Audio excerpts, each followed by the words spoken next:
yesterday evening we had Deputy DA Mike Sprinkel on the stand, who was asked a question regarding how it is that he conducts further independent investigations into the unindicted homicide cases that he receives in order to make those decisions that he makes. There was the objection, specifically when I asked Deputy DA Sprinkel how it is that he decides, with the thousands of jail calls, for instance, that he has access to, which ones are pertinent to look at. And so there was this objection that we were bolstering, that it was irrelevant, and that we should not be allowed to do that. We should only be allowed to ask DDA Sprinkel what he did in this case. To that, Your Honor, to the extent that the defense has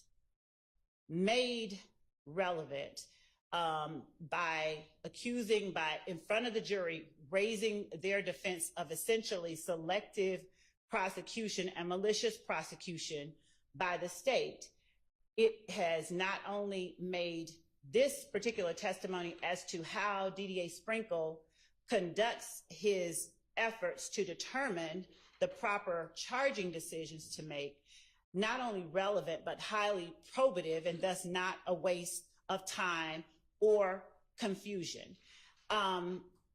For the defense to take the position that they are able to show that, or say that the state has essentially chosen to just go after their client because they wanted to get the big fish, and then to object when we try to show the repetitive nature and the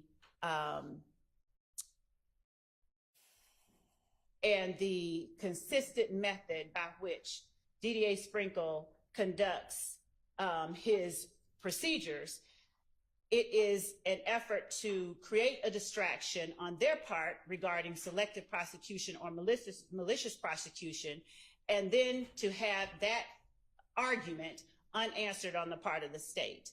And that is, it goes against 24-1-1, which obviously says that the whole purpose of this process is to determine the truth. And so when the jury is trying to make a determination about what was done in this case, and essentially DDA Sprinkel has taken investigative steps, and he is showing his normal, consistent investigative steps. And for the defense to try and limit that showing to the jury, it's an effort to hide very relevant facts from the jury.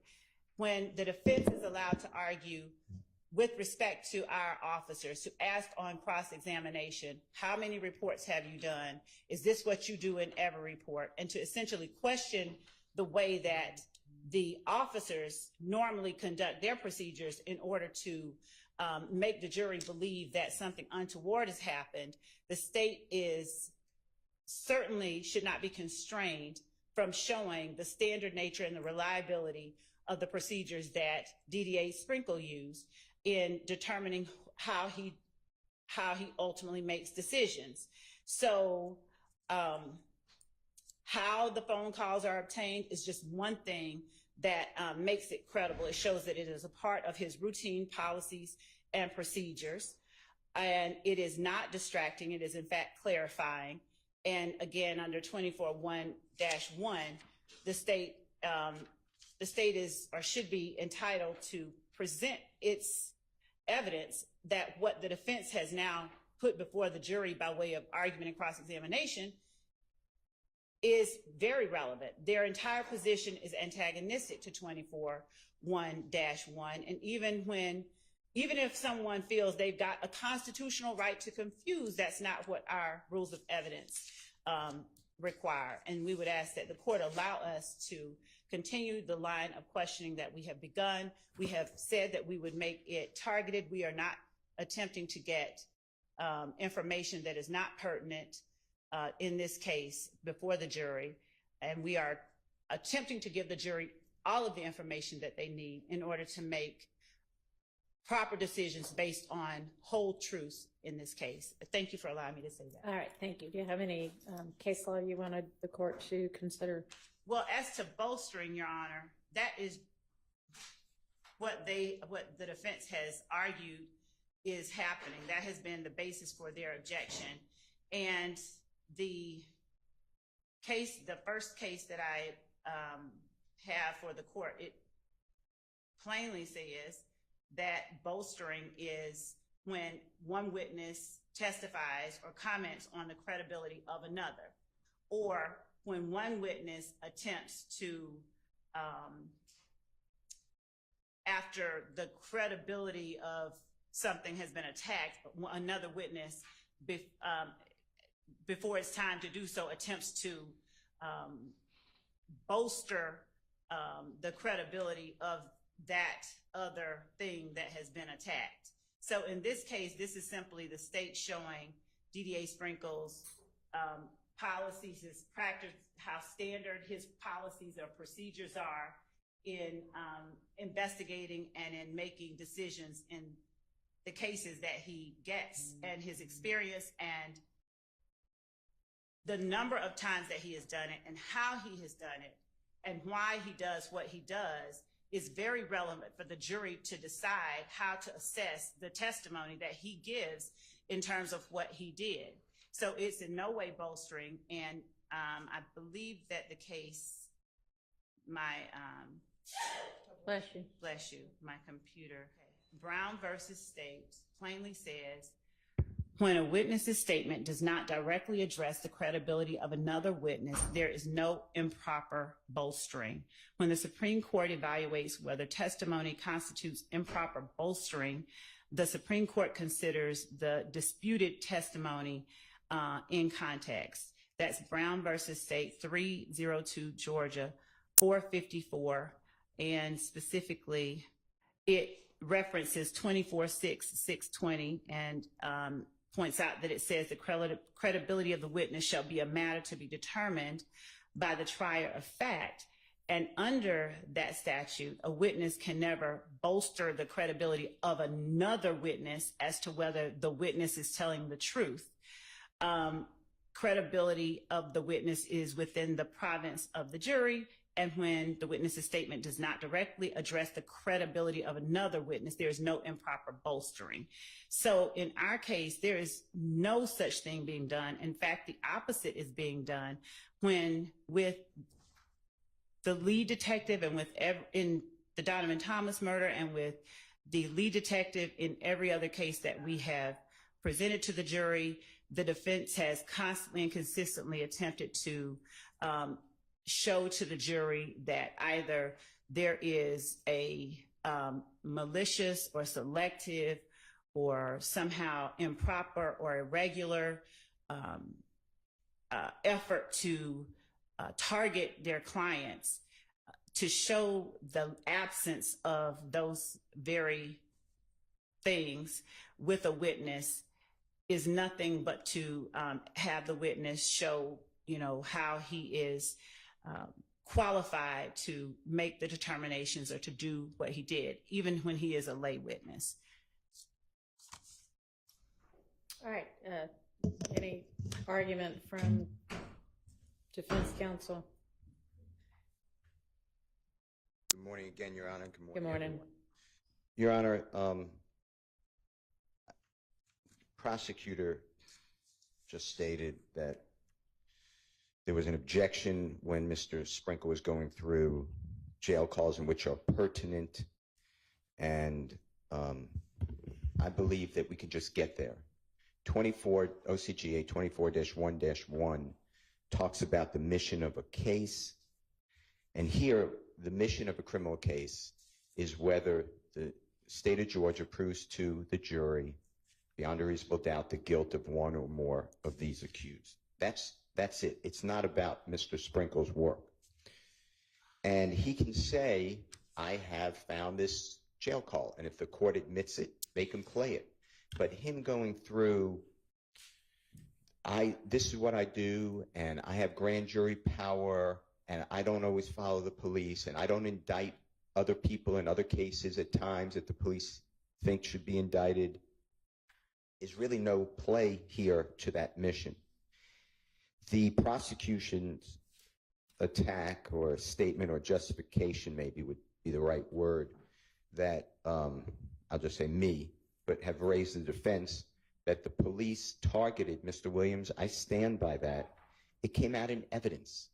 Just for instance, when this honorable court was here, it came out in other factions of the case before this honorable court graced the bench in this case. But Mr. Copeland's statement, which was admitted over objection on June 10, 2015, he's with prosecutors, not prosecutors, police officers, and they specifically say, we don't want Shannon. He's a little fish. We want a big fish. And it comes out, I want Thug. I want to know where his money's from. This was embedded in the case by the prosecution, and Mr. Copeland testified, I knew who they wanted. And he said, whether it's believed or not is up to, obviously, the trier of fact. But Mr. Copeland said, I knew that I can get out of that interrogation room by finessing against Mr. Williams, and I lied. That's, short, that's a fair amount. But I was going through this last night and this morning, Your Honor, and if the district attorneys who's testifying, and he's an honorable man, if he's allowed to say what his conduct was, why he did this, why he didn't do certain things. They asked yesterday, or the court may have said, yeah, but you attacked why some people were indicted and some people weren't indicted. I believe that came from this honorable court. Then I would like to have, I believe that's a waiver of work product. I mean, we're getting very close to strategy, and they're revealing, they being the DA's office through this witness, may be revealing to an adversary, which waives attorney work product, what they did and why they did it. And if that's true, I just know myself, and God willing, follow the law, I'm going to serve a subpoena. It'll be met with a quash, I'm sure, and you're going to have to go through all of the in-camera inspection of all emails, text messages, memos from meetings. I'm going to put Paul Howard on my witness list because this case had been languishing before indictment for approximately 7 years. And I don't see why we're doing that, because it could extend the trial, which is fine, but it really is going to be met by a blizzard of people reading all, if you allow it, of the state's inner workings. So then we can confront Mr. Sprinkel. Well, you made this decision. I want to understand why you did this decision. Because this memo says this. For instance, there's no wiretap on Mr. Williams' telephone. There's a wiretap order that was given to us, a proposed order, in discovery. It was never given, I could tell, to a court. Well, I find that interesting, but it's not in evidence. I wasn't going to ask about it, but if his strategies are coming in, he will be asked. Now, I'm confident, knowing the Honorable District Attorney elected Willis, she has control of this case. I just know that from dealings with her and in the past and on this case. So she will be added to the witness list, because it's really not Mike Sprinkel's call who to indict. That's from my experience. I'm not saying came out in evidence. The Honorable Court knows a lot more about the inner workings potentially than I do, but we're going down such a wrong road, and the case law supports what the defense is saying. That's why we don't get into the investigation and the conduct of the investigation, but we get into the relevant information given out. Unless, and it says in the rare case, R-A-R-E, rare case, that the conduct of the investigator becomes relevant. And that's all I'm trying to say. And as far as jury instructions, I believe this Honorable Court will be asked, whether you give it or not, it's up to the court. But there'll be an instruction. The fact that it's a party to a crime, and we have a conspiracy, so I believe it's coming. The fact that others have not been charged, are given immunity, are beyond prosecution, were prosecuted, or been acquitted is irrelevant. In the indictment itself, it states that the grand jury does hereby charge and accuse the following 28 people. And it says, and there are others known and unknown who are co-conspirators. So there's no issue on who did you charge? Those are specific strategic decisions made by the Honorable Fani Willis et al., her office. So I am going to object to DA Sprinkel. I do believe that the state of Georgia was attempting to, probably did, say what a great job they do by reviewing all these cases and not letting an indictment go out, which may be true. That's how it should be. That's what we demand of our prosecutors, but it doesn't really come into this case. So I stand on our objections for the cases I gave last night. Your Honor, I was just going to point out again that the way that the questions have been tailored have been in order for the jury to be allowed to see what experience Mr. Sprinkel has, what his standard operating procedure is, and to show the method and procedure by which he obtained the information that he will present to the jury. All right, well, I gave instructions yesterday, and those instructions still apply. So, are we ready? I know the jury's ready.